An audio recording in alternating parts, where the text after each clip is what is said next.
Hi అండి, welcome back to it's Madhaviraj vlogs. మన ఇంట్లో ఒక్కోసారి ఇడ్లీ రుబ్బు మిగిలిపోతూ ఉంటుంది కదండి. ఆ రుబ్బుతో టేస్టీగా క్రిస్పీగా ఉండే పునుగులు ఏ విధంగా తయారు చేస్తారో చూద్దాం.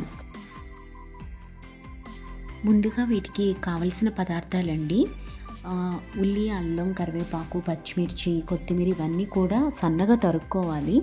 ఉల్లిపాయలు అయితే ఇక్కడ నేను 2 మీడియం సైజు ఉల్లిపాయలు వాడానండి. అలాగే ఒక పావు స్పూను వంట సోడా, కొత్తిమీర, పచ్చిమిర్చి, ఒక 3 పచ్చిమిర్చి వాడాను. ఇది కరివేపాకు, అలాగే అల్లం, ఇవన్నీ కూడా సన్నగా తరుక్కోవాలి.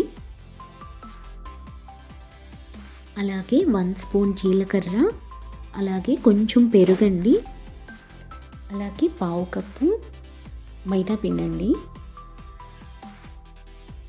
ఒక 2 స్పూన్స్ బియ్య పిండి,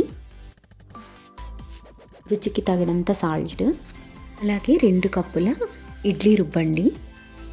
ఇప్పుడు ముందుగా ప్రాసెస్ ఏంటి అంటే, ఇడ్లీ రుబ్బులో మైదా పిండి కలుపుకుందాం, అలాగే బియ్య పిండి కూడా వేసుకుందాం, రుచికి తగినంత సాల్ట్ వేసుకుందాం.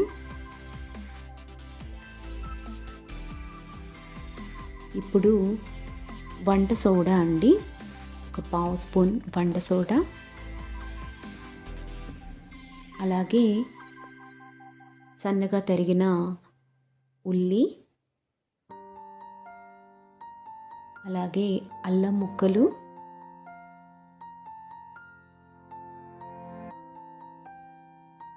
జీలకర్ర 1 స్పూన్ జీలకర్ర,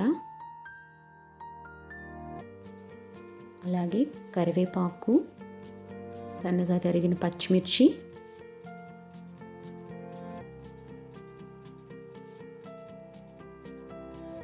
కొత్తిమీర, అలాగే ఇప్పుడు పెరుగు వేసుకుందామండి. నేనైతే ఒక 1/2 కప్పు పెరుగు అయితే వాడుతున్నాను. మా పెరుగు కొంచెం పుల్లగా ఉంది కాబట్టి నేను 1/2 కప్పు వేసుకున్నాను. మీరు మామూలు పెరుగు అయితే 1 కప్ వరకు పెరుగు వేసుకోవచ్చు.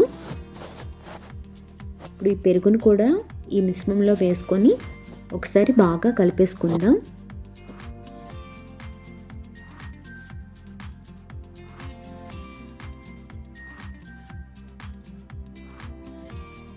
ఇప్పుడు పొయ్యిపై బండి పెట్టుకొని ఆయిల్ అయితే హీట్ చేసుకుందామండి.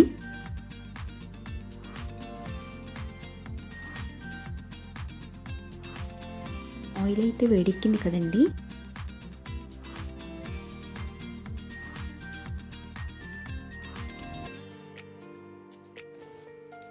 మంటను సిమ్లో పెట్టుకొని వేయించుకోవాలి. ఇలా గోల్డెన్ బ్రౌన్ కలర్ వచ్చే వరకు వేయించుకుందాం. ఇలా గోల్డెన్ బ్రౌన్ కలర్లోకి వచ్చినాక మాత్రమే మనం గరిటె పెట్టి ఒకసారి అటు ఇటుగా కలిపేసుకుందాం.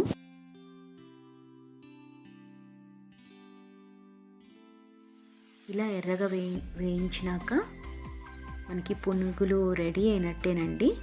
ఇంకా వీటిని తీసేసుకొని హాట్గా సర్వ్ చేసుకుందాం. వీటికి కాంబినేషన్గా టమాటా చట్నీ కానీ పల్లీ చట్నీ కానీ యూజ్ చేసుకోవచ్చు.